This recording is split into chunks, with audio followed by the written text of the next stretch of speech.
Welcome to the show tonight. Got Jacob. What's up, everybody? Jacob and John E is here. We're missing Jonny at the moment. Hopefully he will join us. Haven't been able to get a hold of him. I know he travels, he drives truck, and he works when others of us aren't. So he could be working or traveling. So hopefully he'll join us. But we got myself and Jacob on tonight. Yeah, guys, we got a good show for you guys tonight. So basically, the conversation tonight we're going to have is about big tech censorship, mainly on the political right. And we're going to discuss the problem of the size, the information control, and their agenda for us, mainly their political agenda, but they have other agendas nested in there. And the proposed solution I'm going to come up with is break up and non-employees investigate what's going on in these companies to prevent a regulatory capture problem. I'll discuss what that is later in the show. So it's going to be exciting. It's something that we all encounter at one point or another, or one degree or another. So many times you hear somebody say, "Oh, I just got back from Facebook jail," So that's what we're going to talk about tonight. First off, I hope everybody had a good Thanksgiving. I hope you're enjoying your weekend. Hopefully you got a 4-day weekend out of the deal. Jacob, how about you? I'm feeling fantastic, man. I had a great weekend. A lot of food. Still digesting the crap. And then just hope everyone else had a chance to be with their family, guys.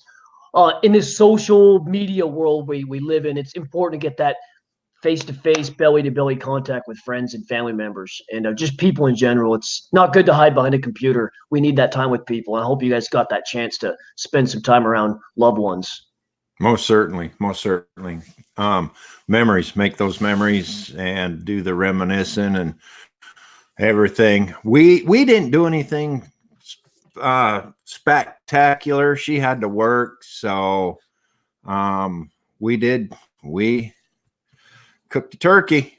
I did the old Mr. Mom thing, and I'll tell you what, it actually turned out pretty good. I made the whole fixings and everything. Yeah, baby. And then we had our Thanksgiving when she got her lunch hour. So turned out really good. We didn't go anywhere. We just had to kind of do it here. So, but we had her kids were here and stuff. So it was a good time. It was a good time. And now we're just getting through the weekend, and it's going by so fast. We've had some nasty weather out here, so yeah, that's kind of what's going on around here. I'm ready if you are. Yeah, let's just play a clip of Project Veritas just to show you guys the man who really gets a lot of credit for exposing a lot of this fraud. I shouldn't say fraud, the censorship behind the scenes. We never had hard evidence until this man did investigative journalism. He nicknames himself a whistleblower, but he's really doing the work of investigative journalism. His name's James O'Keefe. He's from Project Veritas, and a lot of his employees are the ones doing the undercover research.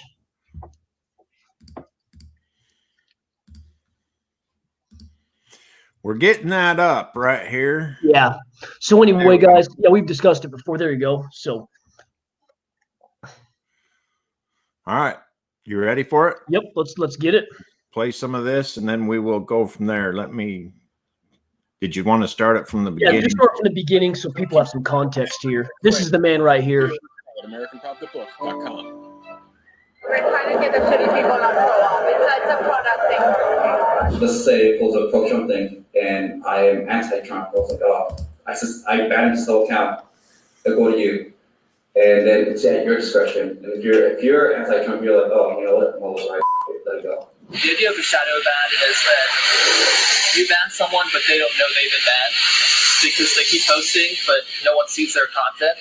So they just think that no one's engaging with their content, when in reality, no one's seeing it. I don't know if Twitter does this anymore. How do you know if it's a lie and not a normal person? Use machine learning. Look for Trump or car and you have like 5,000 like keywords to describe a redneck, and then you look and you like parse all the messages, all like the pictures, and then you look for like stuff that matches like that stuff. So is it going to like essentially ban certain mindsets and or people who could be negative? No, it's not gonna ban the mindset. It's gonna ban like a way of talking. You have access to DMs to Twitter?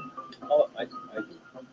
It's a lot of bad press if like, you know, people figure out that you're shadow banning them. It's like unethical in some way. Downrank it. We're trying to get the shitty people on the Yeah, it's all the culture. I want it because it offends me. That's that. That's it. I ban this whole thing. I'm pretty sure every single employee on Twitter hates God. What we can do on our side is actually very terrifying. So this shadow banning, before we continue, let's talk about that for just a second real quick, because that's kind of vague. Okay, so basically what shadow banning is, so those of you guys who don't know, so there is a little keyword they put in your search results or results of what pulls up in code on your page. Whenever you make a post or an update, all the people in your followers, friends list can see what you post and update. That's the whole point of social media, because you're socially creating, you're engaging with your audience. Well, what they do is they cook up some special words where it kicks you out of the algorithm, and you are posting it on your end, but in the feed, the algorithm feed, your friends and followers can't see what you're posting. So, and why is that a problem? Because you could be sharing vital, critical content, but if they're not able to see what you're sharing, then they're none the wiser, and they're worse off. You could make a case that they're worse off and they're none the wiser. And if you can't prove on your end you're posting stuff and no one else can see it, you don't have a case. That's why this guy having to go undercover talking to these Twitter engineers, getting them on camera, because that's hard evidence. That's irrefutable evidence. Now, and basically, yeah, go ahead, John. And it's affected all of us at one point in time or another. So if you post, so say you're posting stuff and you're getting likes and comments and stuff on your post, and then all of a sudden you post something and you don't get any interaction at all on it. That's because that's been shadow banned. That's been hidden from your friends. It has not gone out to them. It's not that all of a sudden all my friends don't like me. They're not looking at my stuff. That's not the case. It didn't go to them. So the only way they can see it is to actually click on your page and go onto your page, what we call Facebook stalking or whatever, going on and looking on your timeline, or not on your timeline, on your page. I got to be careful with my language. I'm trying to keep a place where we can make our videos, because it's getting hard because of the censorship, and that's why we're here. And I'll go into that a little more here in just a little bit. But I just wanted to kind of clear that up before we went. I want to watch a little bit more of this. Is that all right? Yeah, go for it. Play a little more of this. Our last video exposed Twitter's eagerness to turn over President Trump's direct messages to the Justice Department. We think today's release will help you understand why. Because although Twitter presents itself as politically neutral, its culture behind closed doors is one of blatant censorship, systematic bias, and political targeting. While many suspected this was the case, today we present the proof out of their own Twitter mouths. So probably about 90% anti-Trump, maybe 99% anti-Trump. It's really hard to decide what to do about Donald Trump. Yeah, half of the people want to ban him, half of the people want to get him. Does everybody at Twitter feel? Pretty much. Yeah, I mean, you got to go to Google in order to find the conservative. What department? I'm in health and safety. I do all the policy work for safety policy. I'm in a controversial case. Oh my God! The team, everyone says a lot about it. Yeah. Olinda Hassan is a policy manager for Twitter Trust and Safety. Her team is responsible for Twitter's rules and regulations, determining what content is and isn't allowed. Just last month, Trust and Safety updated their policy in an I want to stop right there for a minute. That's one of the things that on YouTube, it's they're all guilty of it. But here's the deal. They update their policies. They send you a notification. And if you were to click on that 600-page document that you just got, you would find a lot of information in there of how you're going to be censored. Who does that? Nobody does that. You click OK, agree, and then you wonder why your page has been taken down. Well, it's because you agreed in the terms and conditions of being on that site that if you didn't follow their exact rule, you could be banned, deleted, taken away. Yeah, absolutely. And another thing I want to let everyone know that the terms of service, they call it TOS as an acronym for short. It changes and it's fluid. It changes all the time. They update it all the time, and they rarely let you know. YouTube just changed their terms of service, and now what they're seeking to do, it has to do with child proofing, adult content. But what they're doing is that there's a concept called astroturfing. That's the mask they wear of we want to protect children. But what they're really trying to do is they're trying to throw out content creators for the big money mainstream corporate people to come in there to basically upend you. And so they have approved content for their advertisers. Part of it, the incentive is for the advertisers who's paying Google, because people, that's how, for those of you guys don't know how these social media sites work, how they make money, obviously, is collecting, storing, and distributing data. But another way they do it is advertisers want to seek customers, okay? So with this huge amount of data, and they slice it and dice it, and they have all these algorithms and such, these advertisers pay a certain sum of money to reach a certain target market, and it works. I mean, it goes hand in hand. It's so perfect if you're a marketer.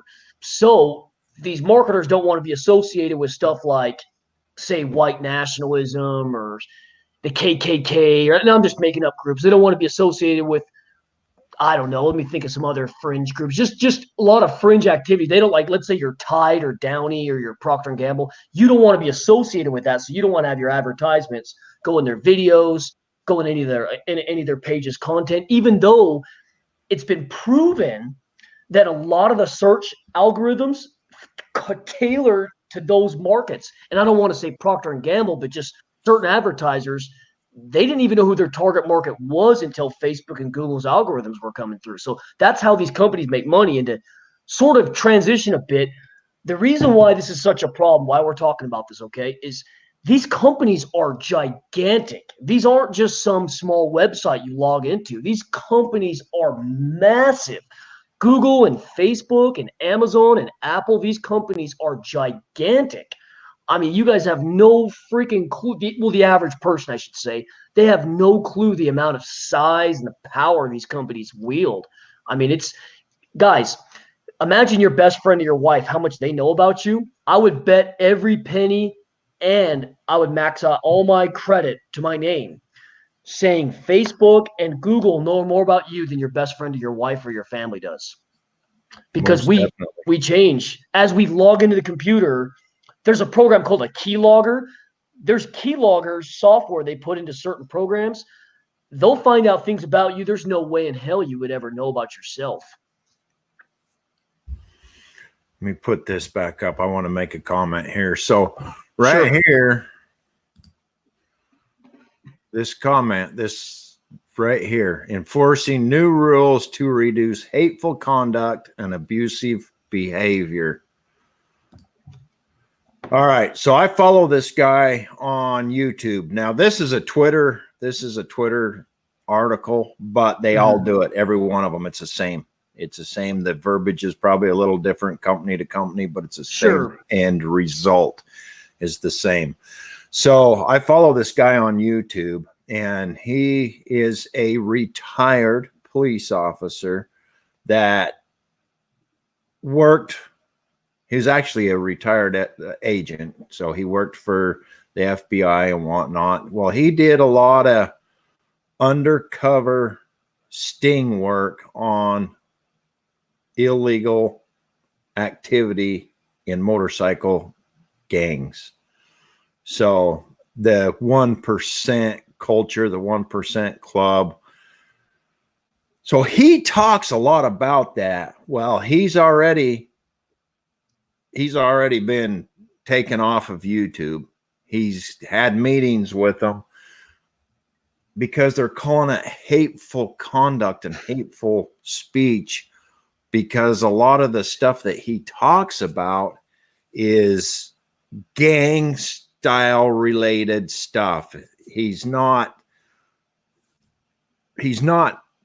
trying to convince you to join or anything like that. He's given factual information of cases that he's been involved with and the things that go on behind the scene. Okay. So he just recently had a meeting with them, and they told him a phone call is a meeting with YouTube. And they told him that his hate speech, they call him a hate speech play because he gives hate speech because he's telling about cop cases he's worked, right? So now it's a hate speech. But what happens is with YouTube specific, I'm going to talk about that for just real quick because it's going to affect us. We probably will see if we're still on YouTube come first of the year. And the reason being is they told him that he's been flagged because of his hate speech, but because he doesn't have 10,000 plus subscribers and he's not generating revenue for YouTube, that his YouTube channel, which is a really cool channel, is he's possibly going to be deleted. He's going to be no longer allowed to use YouTube. And once you're banned from YouTube, you're banned from Google. From Google, because Google owns YouTube. So anything that you do with Google, whether it's Gmail or whatever, once you get banned, you don't use any of those platforms anymore. They're calling him hate speech. He's not hate speech. He's the furthest away from hate speech ever, but this is what they do. This is the things that they use. And now YouTube, I'm really disappointed in. They're using this COPPA, C-O-P-P-A, the COPPA Act, which is a Child Protection Act to protect children from seeing stuff online that they shouldn't see. YouTube paid out I can't remember how many $1 million lawsuit they paid out over that type of content. So now they're using COPPA to get rid of everybody that's not generating revenue, basically, is the way I see it. I've listened to a few videos. I've posted a few on my Facebook page of people that have dug into this specific issue, and lawyers. I've got one from a lawyer on there. They're using this to get rid of the people that, first of all, speak a different language than they want them to speak, and second of all, that aren't generating revenue for their company, right? So that's my speech on that. I kind of got off, but it's a mess. It really is. So real quick, John, could you do me a favor and pull up the Visual Capitalist link? It just says Visual Capitalist. It's the third one from the top. Just so I can give everyone an idea, some visual aid in the chat. You pull up the it's like Visual Capitalist HTTP. Let me go here and find it here. Sure.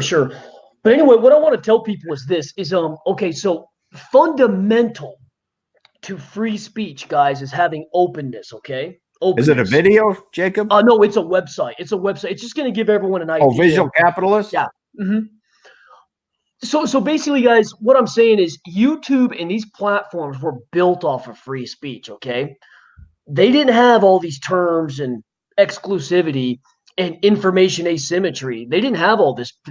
When these platforms were first coming along, they were subsidized by the government.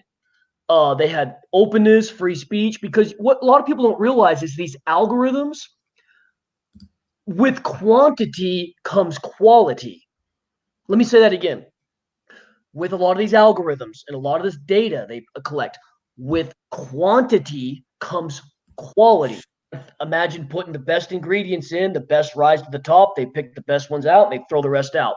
So if you scroll down, John, just a little bit, we'll see. So look in 2001, guys. Before these were GE. Microsoft was one of them. Exxon City and Walmart. Those one. If you guys go down to 2016, look at the top 5 biggest companies by market cap. If you go down to 2016, you can see Apple. You see Microsoft, Amazon. You see Alphabet company. By the way, guys, that is the holding company for Google, YouTube, all the different subsidiaries. And what everyone needs to understand is when these companies wield this big power like they do, this isn't a situation where we can just say, oh, well, build your own platform, or, oh, build your own payment processor, build your own. These companies are massive. And if you try to compete on equal footing with Facebook or Google or Apple, they'll either buy you out to the point to where it's like, wow, man, you're going to pay me so handsomely, there's no point in me even continuing. Or if you don't accept their buyout, like a gangster buyout, I call it, if you don't accept their buyout like a gangster, they'll just destroy you. And they have access to all your information, all your search queries, all your profiles. They can absolutely destroy you. Okay. So with that kind of information asymmetry, now these people that run these companies, they have agendas and they have beliefs. And John alluded to the terms of service, and how the terms of service are sort of fluid and a lot of times they're ambiguous. They put this is what I believe. The front is they make it a business problem. Oh, it's not advertiser friendly, therefore, you have to make it advertiser friendly or advertisers will stop. That's nonsense. The whole platform was built off of that. Now they did get a lawsuit. I believe it's for $170 million over this COPPA Act. But you guys need to understand, $170 million. It's a good chunk of money for anybody, but for that company, that's pennies in your ashtray. For that company, that's nothing. That company was built off of openness and free speech. So naturally, I'm going to transition to this. John, could you pull up that Wikipedia? I just want to give people an idea of the companies that have tried to compete with Google and other tech companies. They get bought out. I mean, it's like you can't compete on equal footing. It's the Wikipedia. It's the list of all the companies in the private chat. Yeah, there we go. You guys scroll down. See, these are all the companies that Google and just Google by itself bought out. They were direct competitors at one point in time, and they bought out every single one of these companies and not all of them are tech companies. Some are like research labs, some are software, like workflow software, and it says what they integrate all these companies with. If you scroll down, you guys can see just the immense amount of companies they buy out. So anytime there's competition in an open marketplace, they have the kind of size and power where they can just buy you out or destroy you. So this is a situation where if someone says, well, you guys need to get your own Google, or you guys need to get your own Apple or your own Amazon, or your own Facebook, it's too late for that now, guys. These companies are so gigantic. It creates a situation where it's an uncompetitive market at this point. They've crowded out any competitor that can, unless everybody just united and took on an inferior product just to destroy Google. But I don't think that's going to happen because we're all too embedded in these systems. Think of the 5 websites you guys go to the most. I'm willing to bet the 5 websites you probably go to the most, and so one way or another, is Amazon, Facebook, Google, YouTube. You could even throw in Apple's different websites on there. That's where we're at, guys. There's 7 billion people on this planet. I believe 3.5 billion are online, and they're going to add, I guess, another billion or two in the next 10 years. So this is where we're at, guys. Okay. And furthermore, to carry on with this, when you have companies that are this size, this scope, they have this amount of power, there's this amount of asymmetry. Okay. They're powerful. They have all the money backing behind them. They have all the information on all their competitors. And how do we get out of this? You can't just depend on the free market, guys. The free market is meant for free users to get, to do whatever they want, whatever they see fit. But this is a situation where there's tremendous information asymmetry. And they're also making legislation where, I don't know if you guys heard of net neutrality, where they're trying to get rid of net neutrality.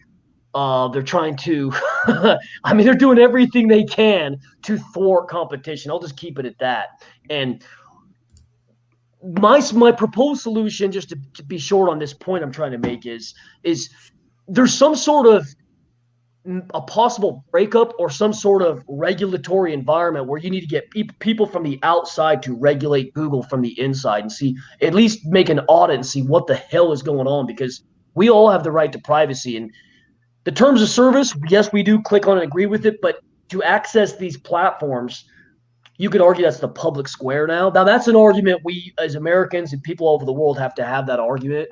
We have to have that discussion, but it's not like this information is just widely available everywhere you go, like on Facebook. There's not a platform like Facebook other places. Twitter's another one. You can't find quick news anywhere in the world like Twitter. Gab's not, look at Gab.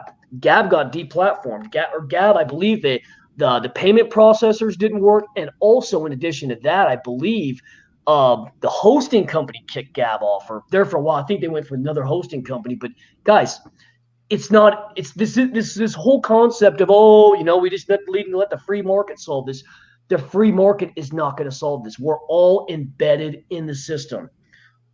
Just do an audit on your search history, okay, or your web browsing history.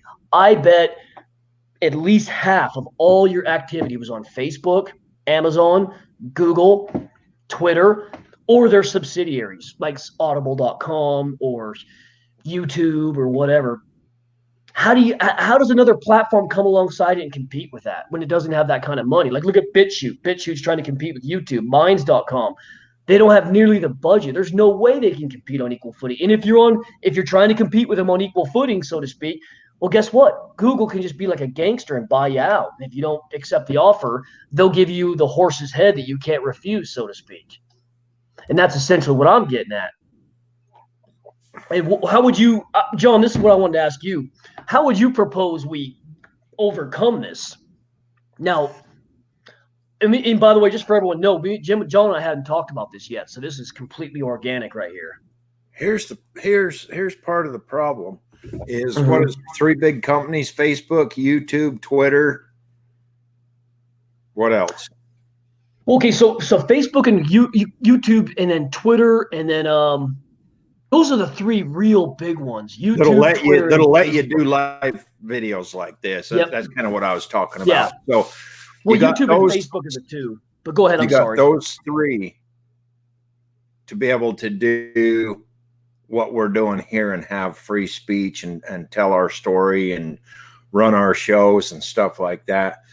All three platforms are ran, owned, operated by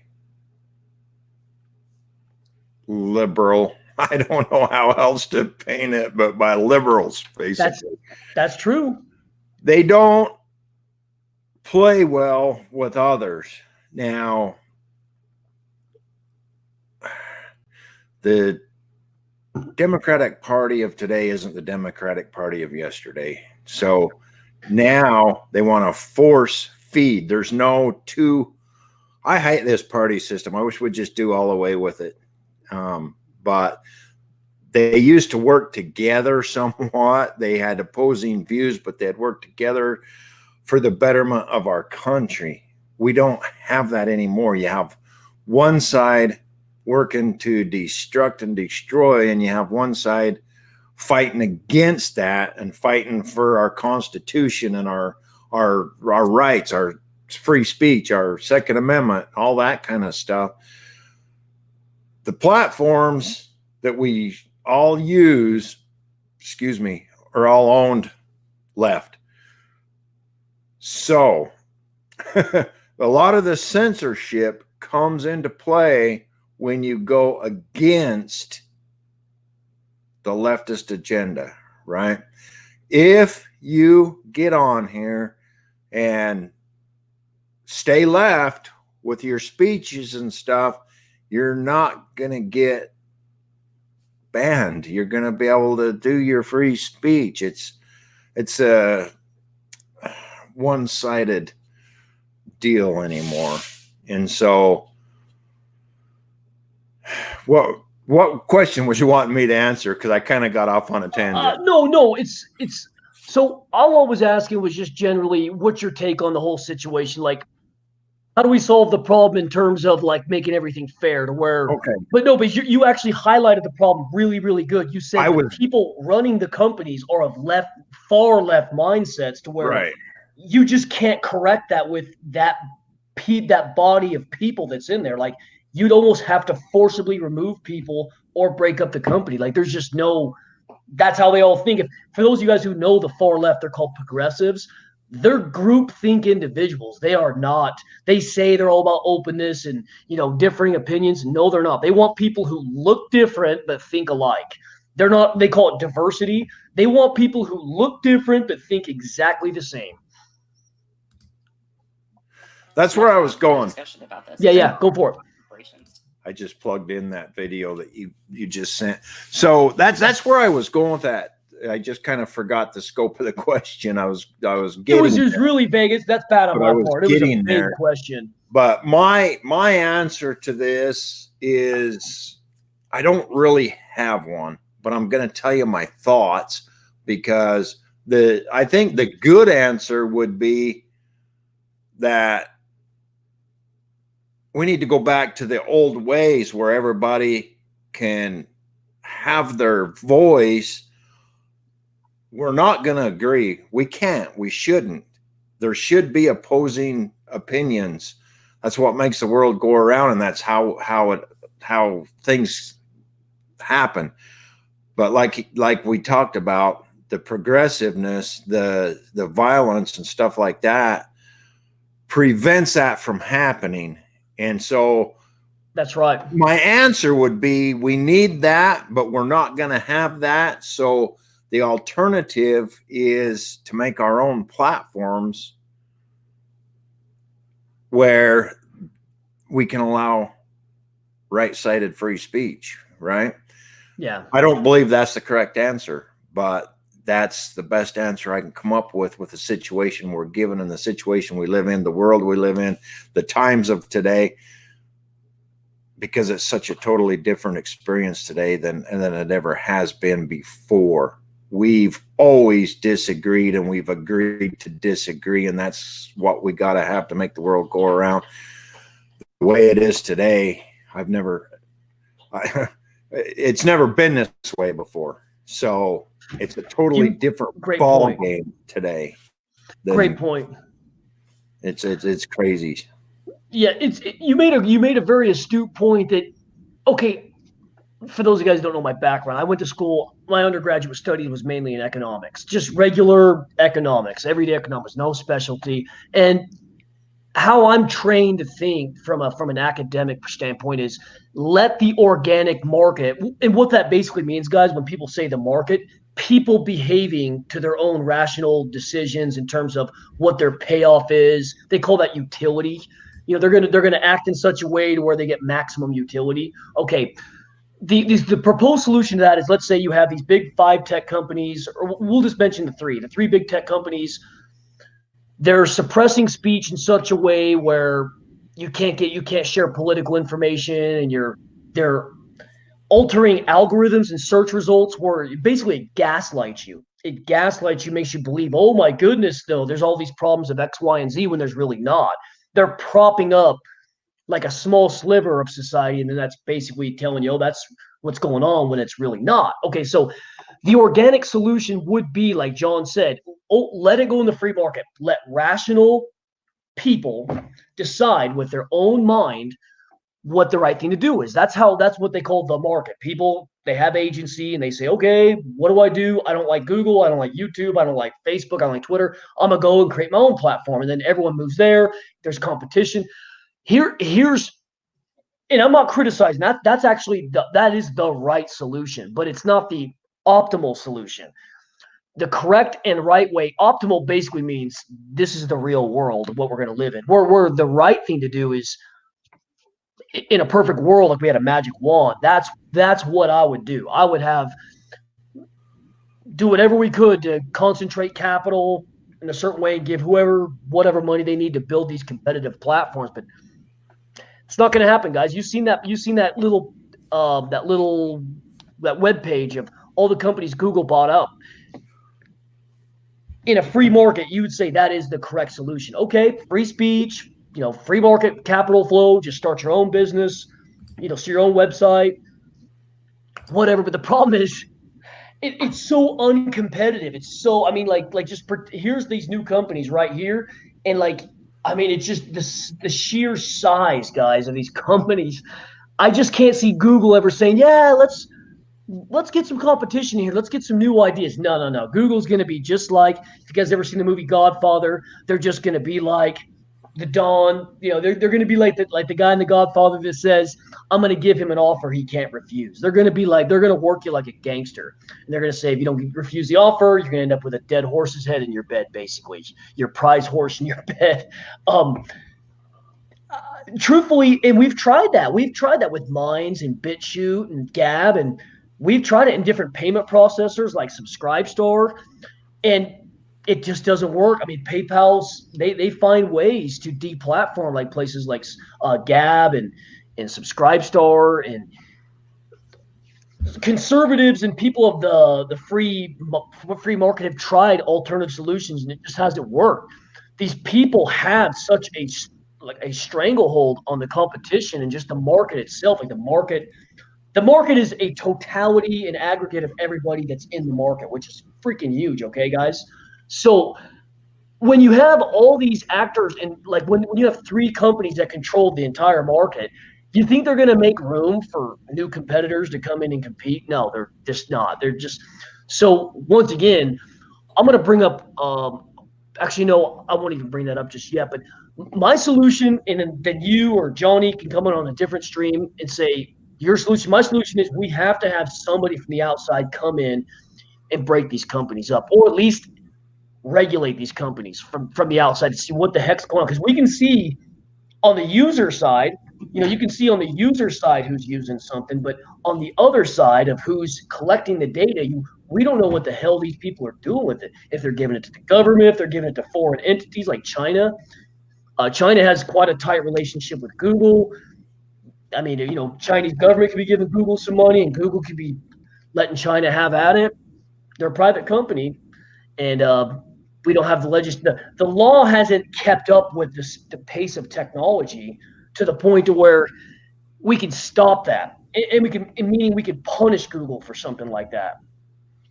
And I really don't know what to say other than just, man, we have to have some sort of regulation come in and just watch these guys, because it's just, again, I'm trained to think like organic. Let the people decide. The free market will allow a new platform to come along, and that'll solve itself. But it's not. These companies, Google uses their strength to buy out and gangster move any competitor that comes in their way. And they use their influence in Silicon Valley to deplatform anybody that comes along that doesn't want to take the buyout. So there's basically no room for competition. The evidence is right here. Every one of these companies are companies that Google has bought out. These are all Google acquisitions. You ever wonder how big Google is and how many different companies they own? This is not referenced, but I will reference everything we show tonight. All the videos are referenced already. This is new stuff that Jacob sent me, so I will reference it in the body of the YouTube video and the Facebook video. We're broadcasting both ways live right now. I will reference all this stuff. Look at this stuff. Pull these reference material up and look at this crap. My good hell, the companies that Google is buying, it's just crazy. Like Jacob kind of led to before, is it's hard for somebody to come in and compete with them because they buy you out. Now, I wouldn't let them buy me out, but here's probably what happens in that point is they end up getting you shut down. They break you, whatever they need to do so that you cannot operate against them. They're so big. They're so freaking big and worth so many billions of dollars. They do what they want. And it's a sad day in our free country that we let that shit happen, that stuff happen. We let that go on and unchecked, because all these companies that they bought out, now some of them, probably a big majority of them, or companies that started up, and they were willing to sell. They were, oh yeah, we'll pocket the however many $1 million you're going to give us for our company, and we'll move on and we'll go start something else. They'll have a no compete clause. They can't do anything in the same realm of existence that they once were, probably for X number of years. Every oil company I was involved with that bought somebody out, you always had that, right? You have a no compete clause.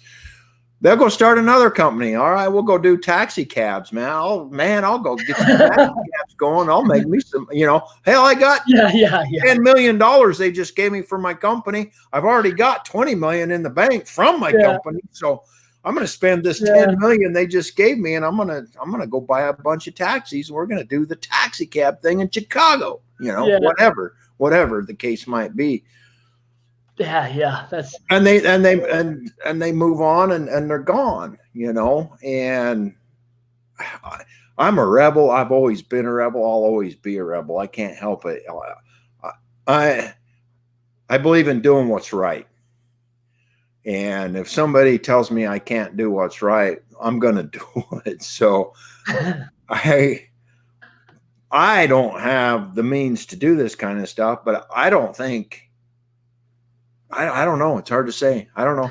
I wouldn't back down from them. I'd stand my ground, and like I said, they probably run you out of business one way or another, because they're worth so much money, and money is power in today's world. It's a sad reality and truth, but money is. Hey, Joel, can you do me a favor? Could you play that clip? There's a clip I had. I want to expose how these people think, just so the average viewer we have can watch. It's that last YouTube clip I gave you with Tim Pool. Tim Pool, got it right here. Yeah, could you play that real quick? I want to show everybody how these people in these big companies think. This is how they actually think. Like, just play this short clip real quick. And that's a lawyer, by the way. Question about this is, do you really want corporations to police what's true and not true? Absolutely not. That's a really, really tough position. But you guys do that. We try not to do that. We don't want to do that. But you do in your rules. Whether you justify it or not is not the point. The point is you do. You do have this rule. That rule is at odds with conservatives, period. But the places that we focus on is where we think that people are going to be harmed by this in a direct and tangible way that we feel a responsibility to correct. What do you say in your rules, Tim? What do you mean by that? Like, dead naming and misgendering. Dead naming and misgendering. Yeah. That's a specific ideology that's unique to a very small faction of people in this world that you guys actually ban people for. Yesterday, Twitter shut down his account, and they did not explain why. Twitter kicked me off the platform because I was a mainstream voice on the right that spoke the truth, Tucker, and that's all anybody knows. They've given me no explanation. So shadow banning can be done a couple of different ways on Twitter, at least the allegations go. One of the allegations is that if you tweet something, that it just doesn't show up in people's feed, that even if they're following you, it doesn't show up in their feed because Twitter has essentially downgraded the content that you're tweeting about. If Megan Murphy, who is, for those that don't know, she's a radical feminist who refuses to use the transgender pronouns. If she's in an argument with a trans person over whether or not they should be allowed in sports or in biologically female spaces, and she refuses to use their pronoun because of her ideology, you'll ban them.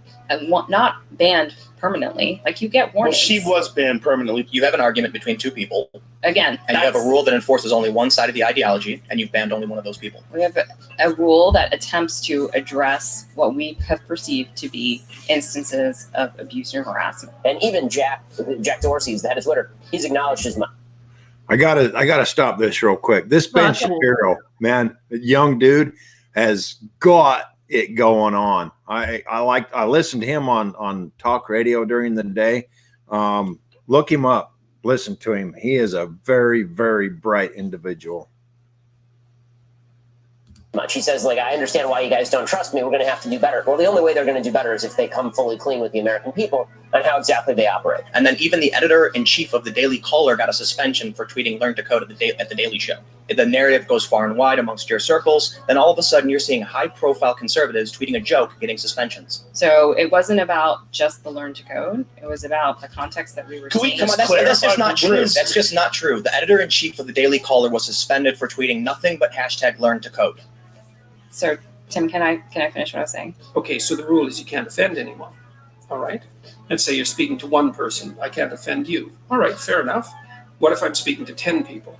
Do I get to offend 1 in 10? You can't say anything about anything important ever without offending probably the person you're talking to.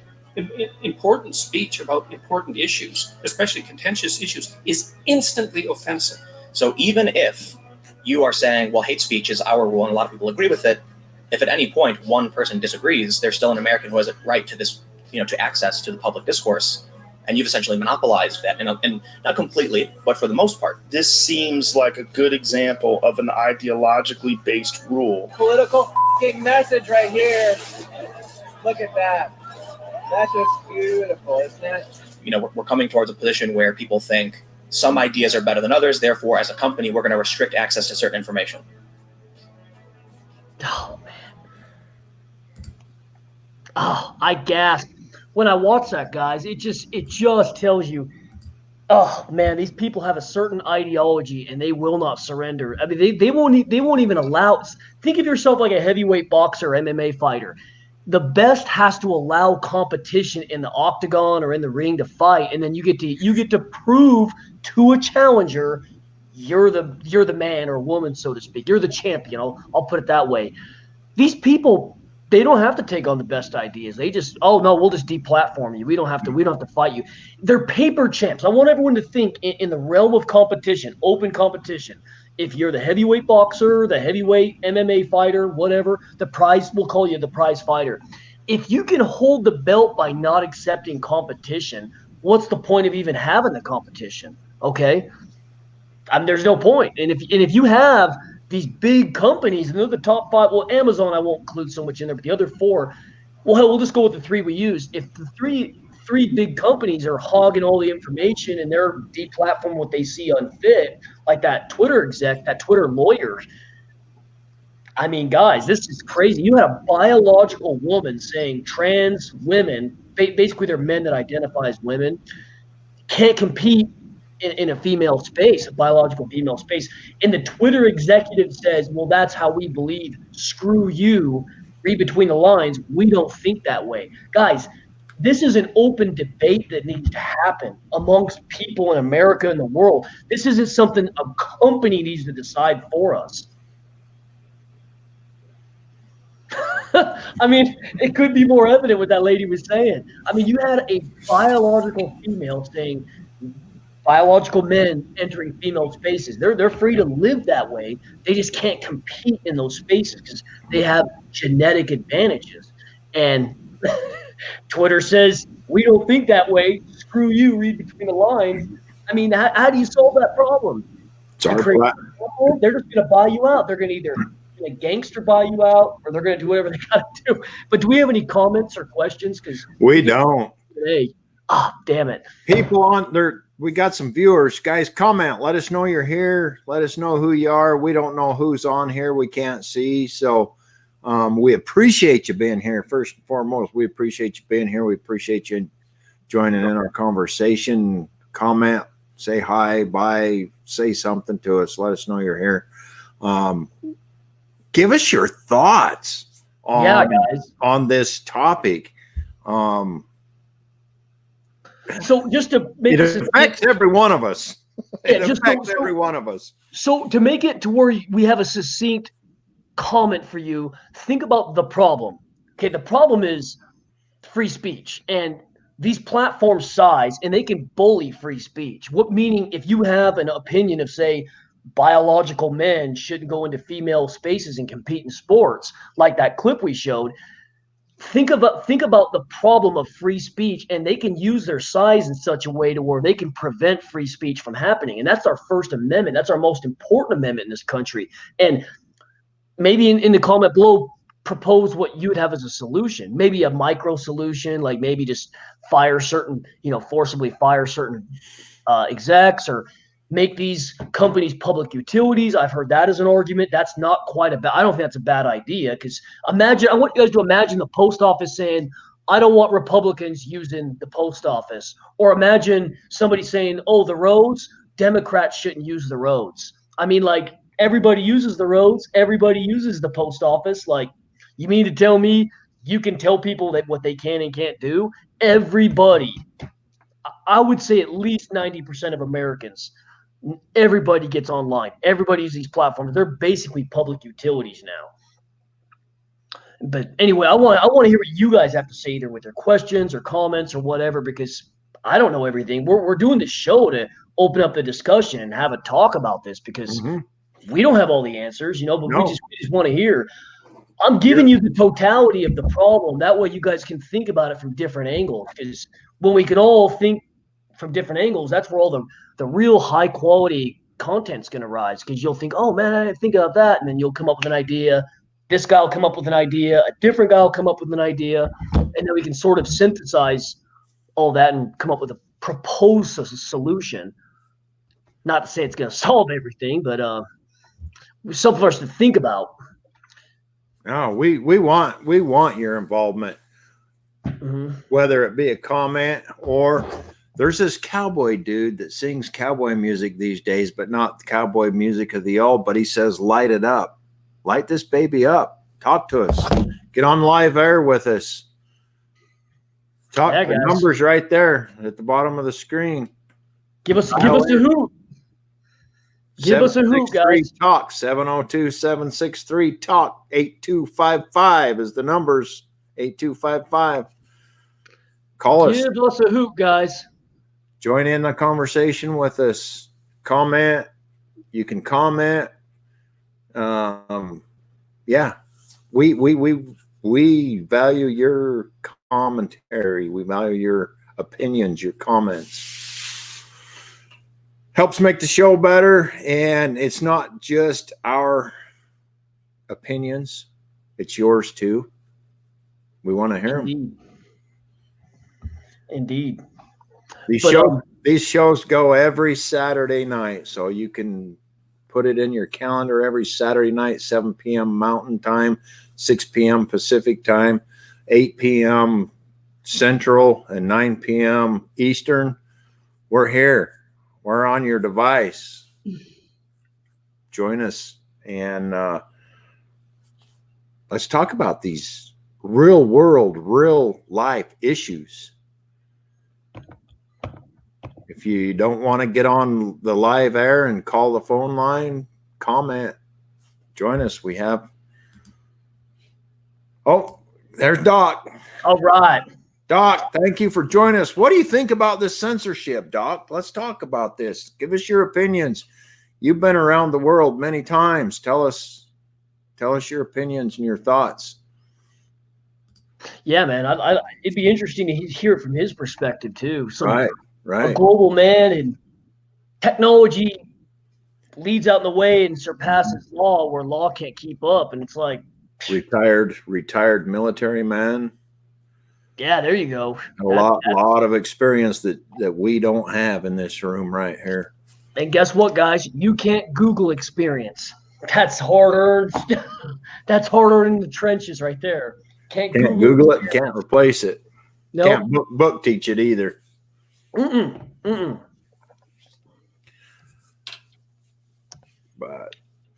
the whole gist of the I guess the podcast tonight, the video, is just basically to bring awareness, you know.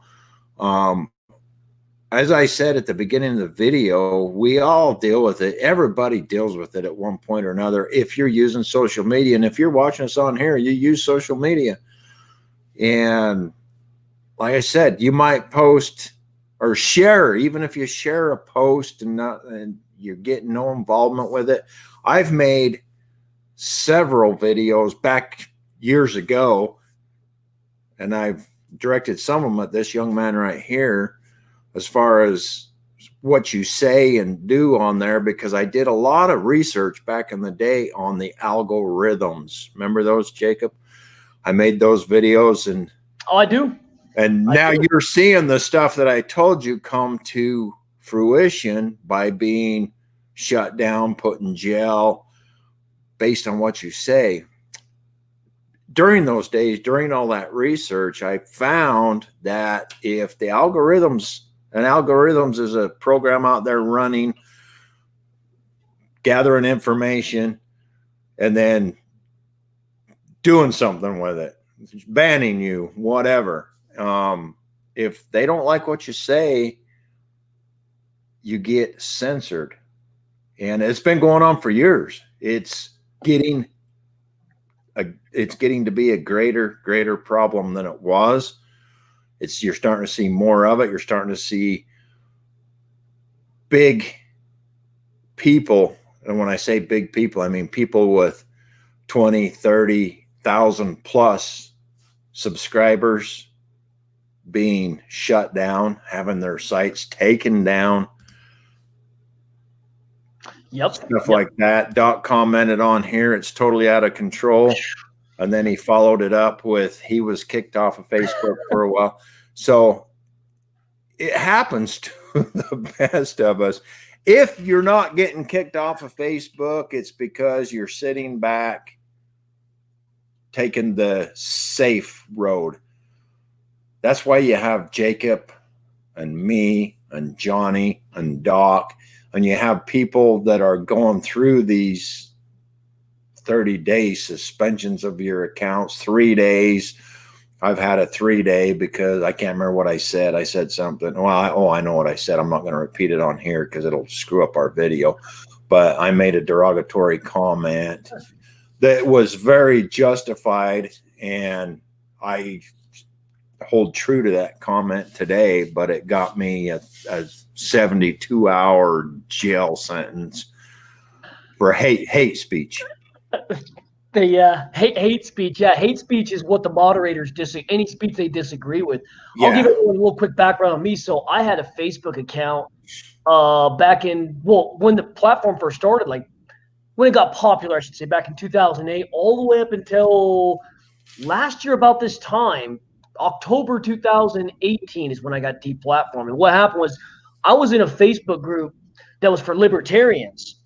And being the libertarians what they are, they're free. They're for freedom. If you guys don't know what they are, freedom of speech, freedom of personal life, whatever you want to do.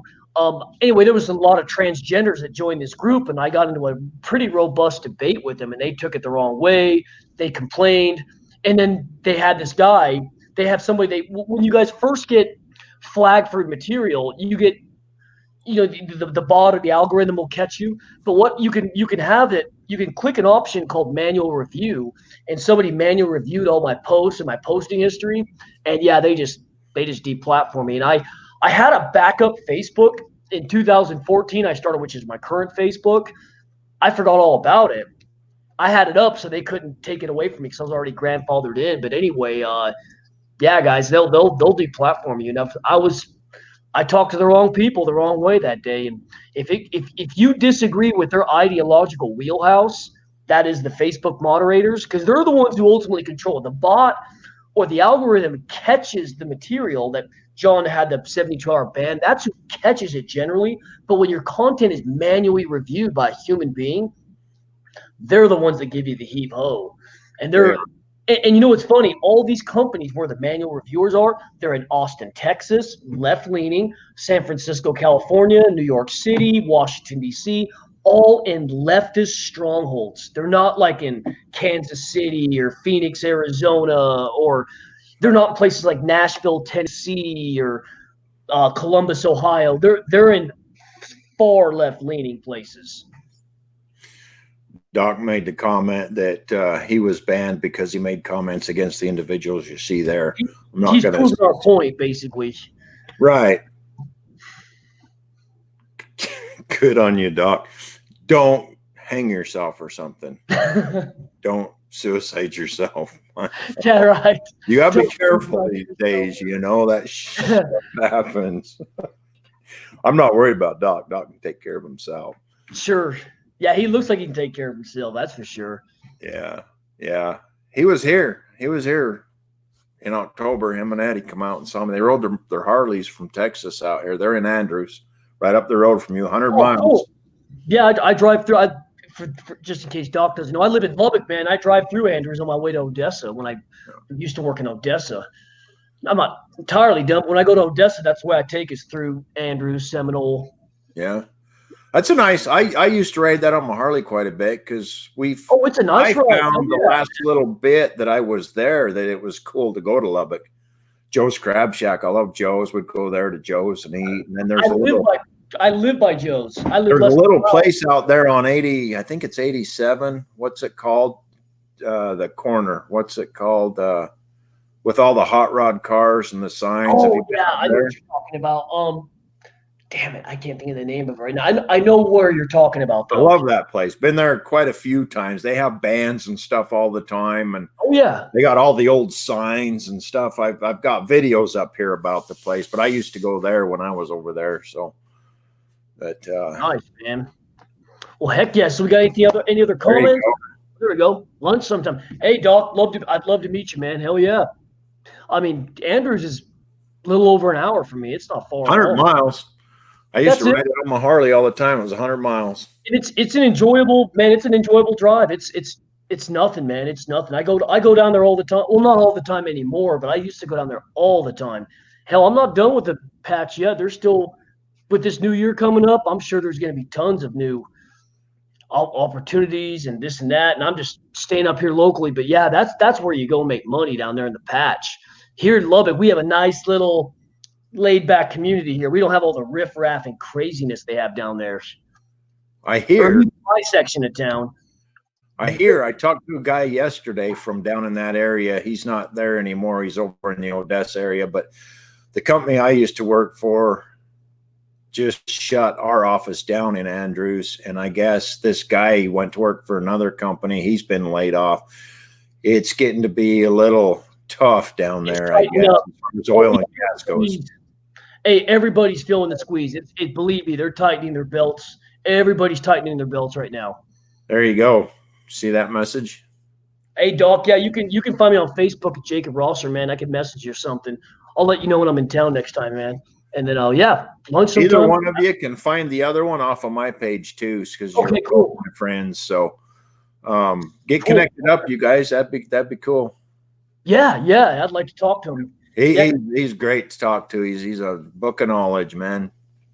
Oh, that sounds like my kind of guy. This sounds like a match made in heaven here, because that's my kind of people I seek out. Hey, it is, Doc. It is, man.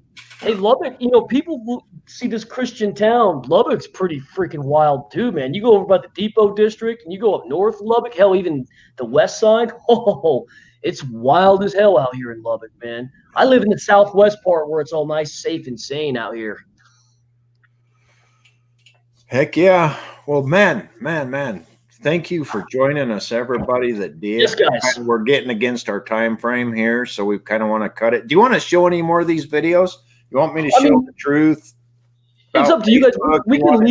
We can leave it in the comments if they want to just see some of the videos. But I don't want to. Those videos have all been linked in. They're all in the. Okay, cool. Then no, it's okay. I mean, we've covered enough ground. We just told everyone what the problem is, what we're up against, and propose solutions, and have people leave comments, and that way we can interact back and forth with them. And right, that's all. That's really all we're here for, guys. To start a discussion, tell you our side of the story, and then maybe invite you guys to interact with us, and eventually we'll have a nice little back and forth going.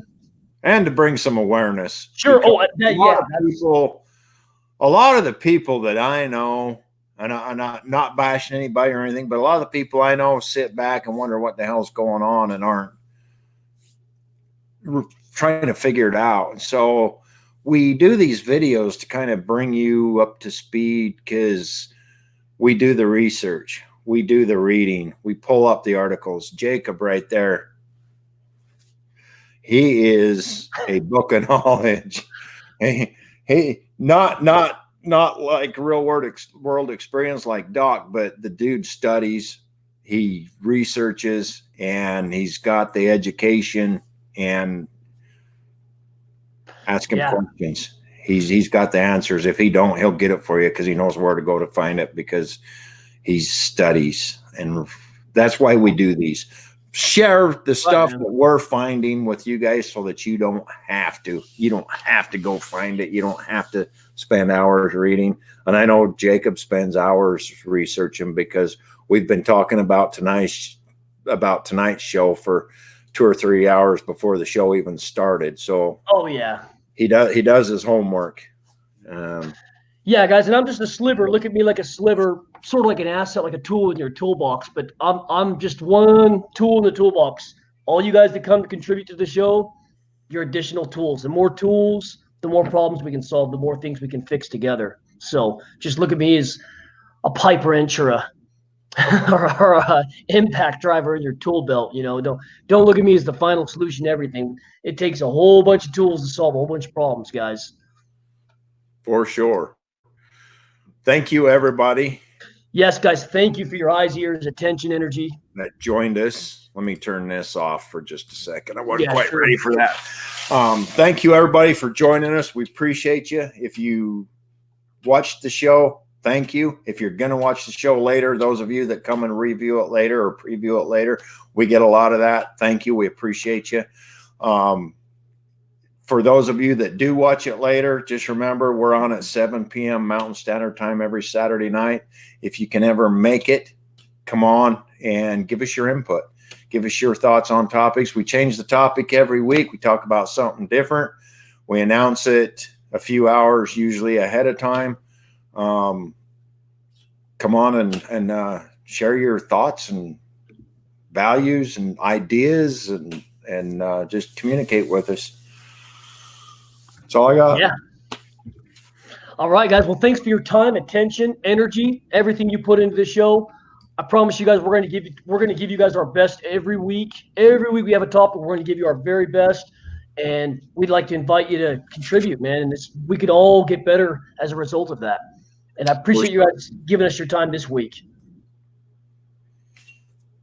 Peace. Till next week. Take care, guys. Jakob, for everything you do. Oh, yep. Thank you, guys.